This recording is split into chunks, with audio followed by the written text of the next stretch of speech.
Hi, I'm Emma Soucek, and today I'm going to show you guys how to make paper, kind of like this. I just set out some examples of stuff that I've made. It kind of looks like this. But yeah. And so I've been working here in my childhood home. Things that you will need: construction paper. Copy paper works as well. Elmer's glue, or any cheap glue from the 99-cent store or deli. Scissors. What else? A window screen is preferable, but if you don't have access to one, you can also use cardboard and make a paper pulp painting on cardboard. You're also going to need a few reusable containers to hold your pulp, and most importantly, a blender. Don't worry about, if the only blender you have is the one you use in the kitchen. That is perfectly fine. The paper washes out and it's non-toxic, so don't worry about that. My favorite thing that we're going to use today are collage materials. So I love collaging in my paper pulp because it kind of makes it feel like you can create your own little world. So for example, I photocopied some of my favorite books so that we can cut out this image. Stregonona, which is a book by Tommy DePaula, one of my favorite illustrators. And then there's also this one that I photocopied, which is Faith Ringgold, Tar Beach, amazing book. I also have some drawings my friend has sent me, just little drawings, and then some things that I have honestly collected, just like this kid's drawing that I found on the street when I was in New York, and a drawing that I made on the computer that I printed out.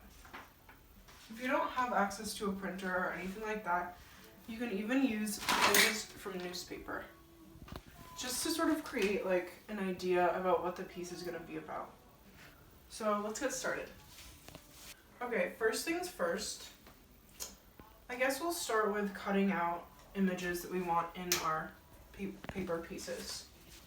For this one, I kind of want it to be sea themed. So I have this book of coral reefs, and there's this lovely image. But you know what, I kind of want a fish. Found it.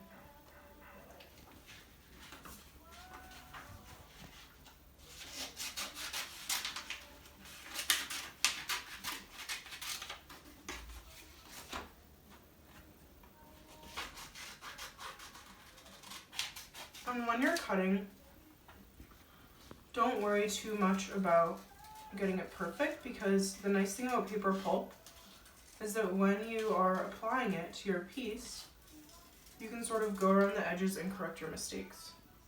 It's very forgiving, which I love about it. So here we have our Nemo.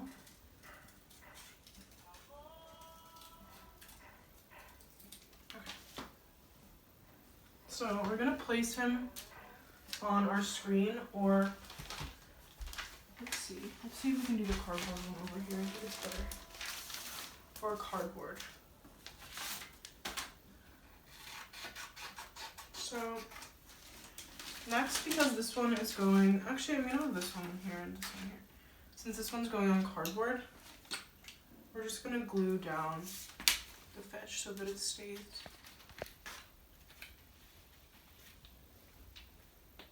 Okay, next we're going to make our paper pulp. As you can see, I've already made some here for examples, but I'll show you guys how to make it. So we're going to start by, it's honestly kind of like making food. It's like a recipe of ingredients, but we're going to start by filling our blender. It depends how big your blender is, but you want it a third to halfway full. Halfway to third to halfway full, yes, okay. And then we're going to take here I have kind of like the edges of my collage, and we can actually recycle this paper. So I like to use the paper that's already cut up first before I use fresh paper, just so that we can use everything.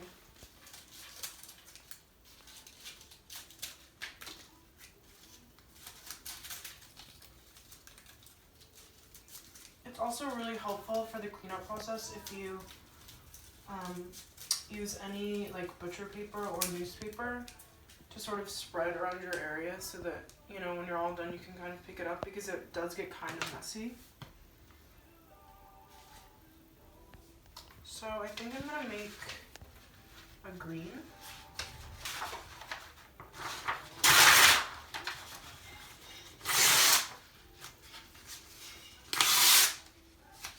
I rip my paper into strips before I cut it because it makes it faster.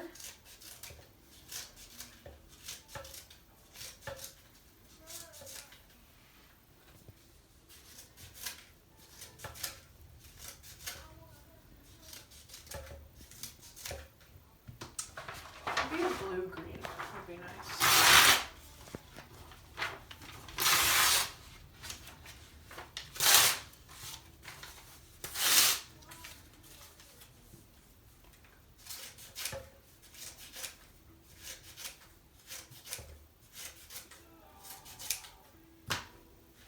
And then you're just going to mix it up to see how much mass is in the water. And once you think you have enough, I would say you can still feel the amount of water and it's still a little bit empty, but the paper sort of is all covered in water and it's getting softer. You might take a few tries, but just put your lid on.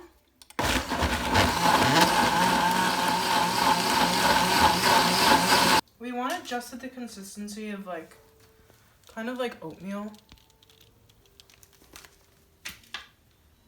We're gonna pour it into one of our containers.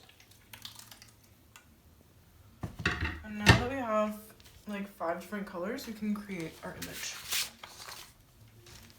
So when I'm making my paper pulp pieces on a screen, I tend to not use glue, but when I am making it on cardboard, I do add glue to the mixture because I want it to adhere.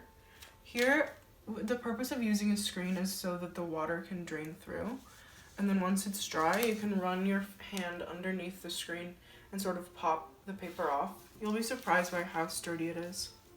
Okay, let's make our pulp.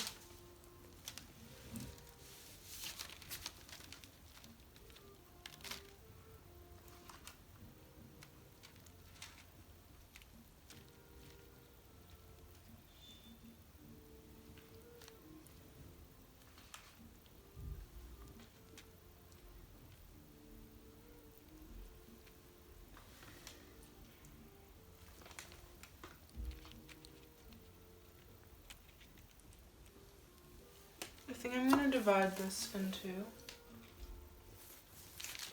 like this.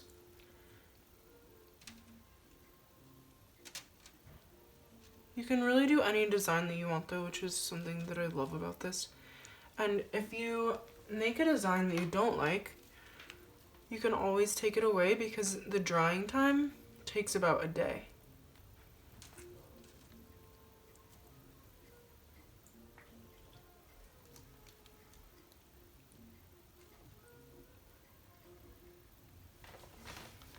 Okay, next let's work on this one.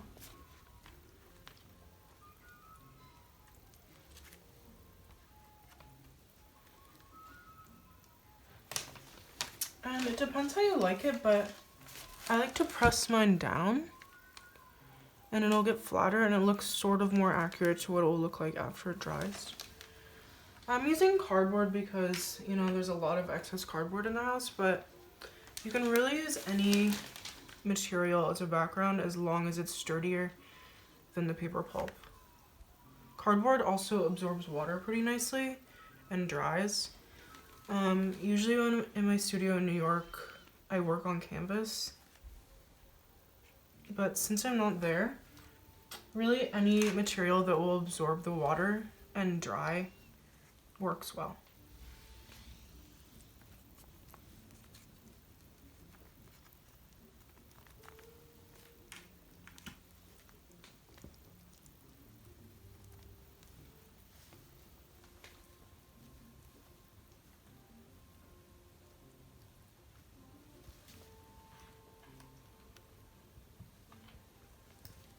Paper pulp is really great because it's an easy way to explore color and break it down.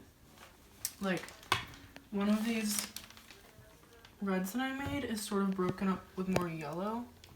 Well, I just got green in it, but it has more yellow. And then this one is based in more blue.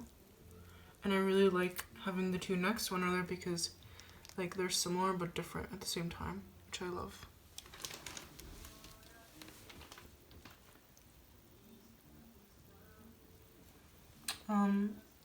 And one last thing.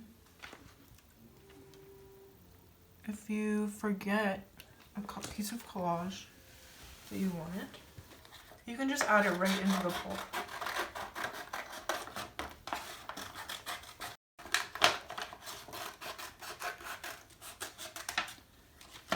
So here's our moon shape. I'm just gonna press it right into the pulp. Just make sure that it's sort of encased around the edges with pulp so that when it dries, it holds it in securely.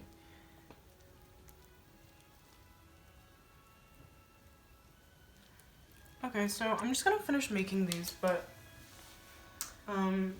that's about it. And I hope you have a great time making them. I would love to see what you guys make. Yeah. Have a great day. Bye. I actually like these.